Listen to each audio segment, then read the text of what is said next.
Alright guys, so right here we've got the brand new Nokia G22. So let's see what we got inside this box. Let's pop that open and that corner.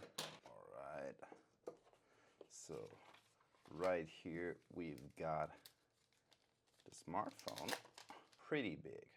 And it already comes in a rubber case, so that's how it looks without the case.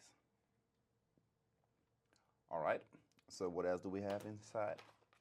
So we got a pretty standard manual, and down here we've got the usual charging cable without a charging brick, but that is a USB-C to USB-C connection.